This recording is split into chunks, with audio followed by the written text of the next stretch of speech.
Hello. तो चलो शुरू करते हैं क्लास 11th का रिलेशन और फंक्शन चैप्टर। देखो ये क्लास 11th का सीरीज होगा, उसके बाद क्लास 12th का सीरीज होगा, क्योंकि कुछ कुछ बोर्ड में ये रिलेशन फंक्शन जो है, क्योंकि मैं ये सीबीएसई को फॉलो कर रहा हूँ, तो कुछ कुछ बोर्ड में जो अपने स्टेट बोर्ड या ऐसा ही कुछ है जहाँ पर रिलेशन फंक्शन आइदर 11th या फिर 12th किसी भी और किसी भी ईयर में वो ऐड किया गया है, तो वो बच्चों को एडवाइस है कि दोनों को मिला दो। इसका मतलब 11th क्लास का रिलेशन फंक्शन और 12th क्लास का रिलेशन फंक्शन इन्हें कंटिन्यूएशन पढ़ लो, तो ये कवर हो जाएगा, सब कुछ कवर हुआ है इसमें। ठीक है। अच्छा, तो रिलेशन एंड फंक्शन को जानने से पहले हमें क्या जानना होगा ना, ऑर्डर पेयर क्या है। तो ऑर्डर पेयर देखो क्या है ना, जैसे कि मैं दो नंबर लिखा एक पैरेंथेसिस या फिर एक मून ब्रैकेट के अंदर में, दो नंबर दो अल्फाबेट्स कुछ भी मैंने दो लिखा, तो इसी को हम बोलते हैं क्या ना, ऑर्डर पेयर। ये एक्स वाई एक ऑर्डर पेयर है, ये 1 2 भी एक ऑर्डर पेयर है। तो अब देखो ऑर्डर पेयर का कुछ रिलेशन है। तो ऑर्डर पेयर के बीच में रिलेशन क्या है, मान लो कोई भी दो ऑर्डर पेयर एक्स कमा वाई इज इक्वल टू 1 और 2 है। इसका मतलब क्या है ना, कॉरेस्पॉन्डिंग एलिमेंट्स आर इक्वल। तो यहाँ पे फर्स्ट एलिमेंट है x, यहाँ पे फर्स्ट एलिमेंट है 1, तो x is equal to 1। Similarly y is equal to 2 होगा। अच्छा, यहाँ पर एक ऑर्डर पेयर देख लो, x प्लस वाई कमा 2 इज इक्वल टू 3 कमा 4 है। तो मतलब क्या है कि ये वाला एलिमेंट इसके साथ इक्वल होना चाहिए, लेकिन ये नहीं है, तो मतलब ये दोनों ऑर्डर पेयर इक्वल नहीं हो सकता, ये एब्सोल्युटली नॉट पॉसिबल। ठीक है। अच्छा, तो यही एक बेसिक कॉन्सेप्ट ऑर्डर पेयर का। अब देखते हैं कि Cartesian product between two sets का मतलब क्या है। मान लो कोई भी एक सेट है ए जिसके अंदर एलिमेंट है 1 2 और 3, इसका मतलब इसका कार्डिनलिटी या फिर कार्डिनल नंबर क्या हो गया, 3 हो गया।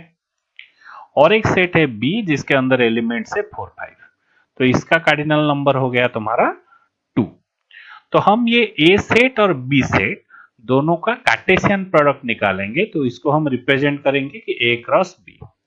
तो ए क्रॉस बी जो भी होगा ये एक ओवरऑल सेट होगा। इसके लिए मैंने देखो यहाँ पर एक क्या कर्ली ब्रैकेट दिया है, तो इसके अंदर जो भी रहेगा वो होगा ऑर्डर पेयर।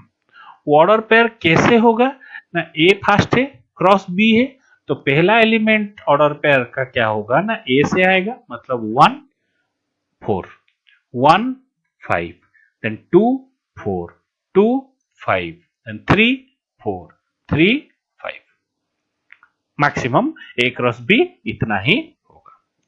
तो यहां पर तुम एक फॉर्मूला बोल सकते हो कि ए क्रॉस बी में कितने ऑर्डर पेयर्स, क्योंकि ये एक order pair individual order pair इसका एलिमेंट है, तो ए क्रॉस बी में कितने एलिमेंट रहेंगे। तो cardinality of A cross B is equal to cardinality of A into cardinality of B, 3 into 2, तो इसका मतलब काउंट कर लो एक बार, 6 ऑर्डर पेयर्स ही होंगे। ठीक है। चलो एक क्वेश्चन बुक का एक क्वेश्चन कर लेते हैं। The Cartesian product of A cross ए, यहां पर देखो बी नहीं दिया गया है, ए खुद के साथ उसका कार्टेशियन प्रोडक्ट। ठीक है। Has 9 elements among which 2 are -1, 0 and 0, 1. Find a and remaining elements of A cross A। तो पहले तो एक बार एक देख लो कि ए सेट में क्या क्या रहेगा। ए क्रॉस ए में 9 एलिमेंट रहेगा, तो इसका मतलब कार्डिनलिटी ऑफ ए कितना होगा, ऑब्वियसली 3 होगा, क्योंकि 3 इंटू 3 विल बी योर 9। तो ए में 3 एलिमेंट रहेगा।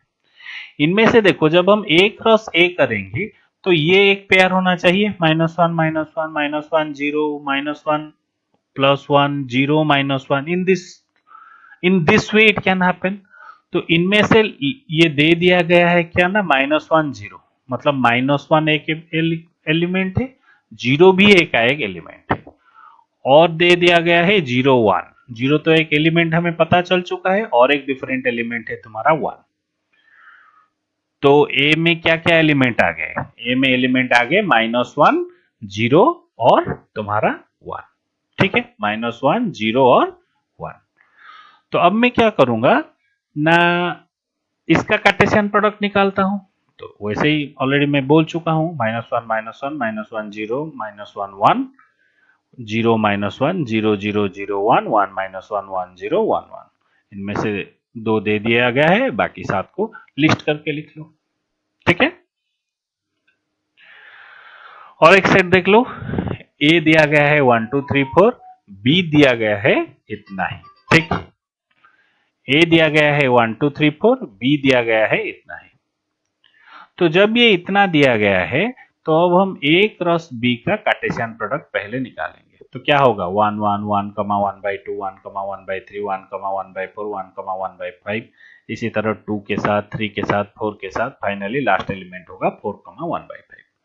तो कितना एलिमेंट आएगा ए क्रॉस बी में, एक बार ये चेक कर लो, ए का कार्डिनलिटी है 4, बी का कार्डिनलिटी है 5, तो ए क्रॉस बी में आएगा तुम्हारा 4 × 5, ऑब्वियसली 20 एलिमेंट्स।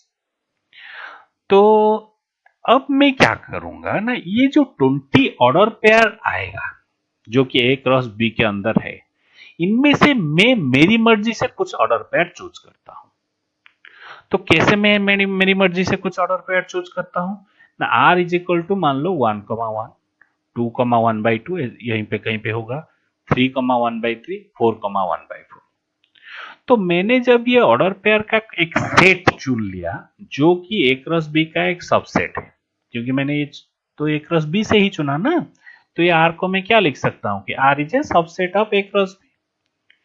तो ये आर को मैं एक रिलेशन बोल सकता हूं। मतलब क्या है ना, ये आर के अंदर जो भी एलिमेंट मेरा है, मान लो मैं फर्स्ट एलिमेंट को x के नाम पे डिनोट किया, सेकेंड एलिमेंट को y के नाम पे डिनोट किया, तो x और y के बीच जो रिलेशन है, ये x और y के बीच भी वही रिलेशन होगा। क्या रिलेशन, वो हमें देखना पड़ेगा। मान लो आर्बिट्रली बोल रहा हूं, अगर ये x y का भाई है तो ये 2 भी इसका भाई होगा, ये भी इसका भाई होगा, ये भी इसका भाई होगा। मान लो ये इसका बहन है, उसी तरह सब इसका बहन होंगे, इज्जत मतलब ये इसका बहन होगा, ये इसका बहन होगा, ये इसका बहन होगा।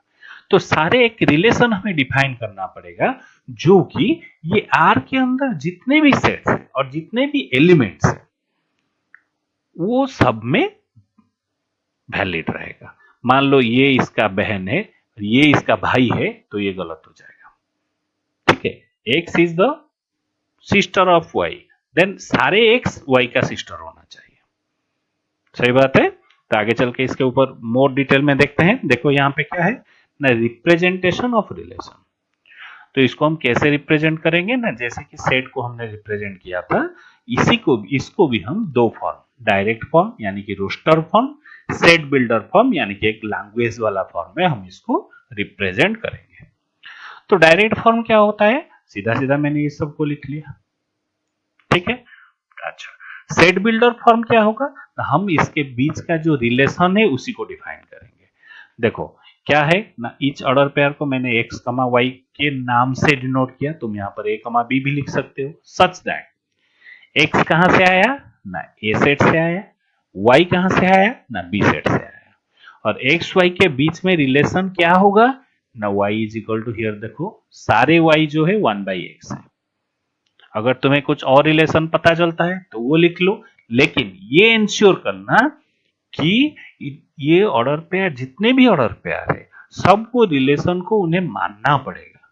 यहां पर मान लो मैंने लिख लिया y is equal to 1/x। देखो यहाँ पे ये y 1 को क्या हम 1/x लिख सकते हैं, लिख सकते हैं। तो ये जो y है 1/2, क्या हम इसको 1/x लिख सकते हैं, यस। ये 1/3 को क्या हम लिख सकते हैं 1/x, यस। ये इसको क्या हम लिख सकते हैं 1/4, यस। तो सबको ये मतलब क्या है, सब में ये एक्सेप्टेड है। ठीक है, इसके साथ साथ क्या देखो, और एक मेथड भी है जिसको हम आरो डायग्राम फॉर्म भी बोलते हैं। आरो डायग्राम फॉर्म में देखो ये कैसे ऑर्डर पेयर किया गया है, 1 किसके साथ है 1 के साथ, 2 किसके साथ है 1/2 के साथ। तो यहाँ पे देखो 1 को ए सेट मैंने लिख लिया, बी सेट मैंने लिख लिया, सही बात है। और अब मैंने क्या किया ना, 1 को 1 से आरो दे के कनेक्ट कर लिया, 2 को 1/2, 3 को 1/3, 4 को 1/4 से मैंने कनेक्ट कर लिया। और बी सेट में एक 1/5, अगर तुम्हें याद है तो बी सेट में क्या है ना, एक 1/5, यहाँ पर देखो एक 1/5 बी सेट में, वो किसी के साथ रिलेशन में नहीं है, तो कोई बात नहीं, इसको हम ऐसे ही छोड़ सकते हैं रिलेशन में। तो यहां पे हम डोमेन किसको बोलेंगे ना, ये जो लेफ्ट साइड है 1 2 3 4 इसको हम बोलेंगे डोमेन। कोडोमेन कौन है ना, ये पूरा सेट होगा कोडोमेन। और रेंज कौन कौन होगा ना, ये रेंज जो एलिमेंट किसी के साथ और डोमेन के साथ रिलेशन में है, इनका सेट को हम रेंज बोलते हैं। तो इसका मतलब क्या होगा ना, 1/5 हमारा रेंज में नहीं आएगा। ठीक है, पूरा कोडोमेन हो जाएगा ये सेट, ये हो गया तुम्हारा डोमेन। तो range is a subset of codomain. तो range can be equal to codomain अगर किसी रिलेशन में दिया है तो, अगर नहीं दिया है तो range can B A subset of codomain. ठीक है।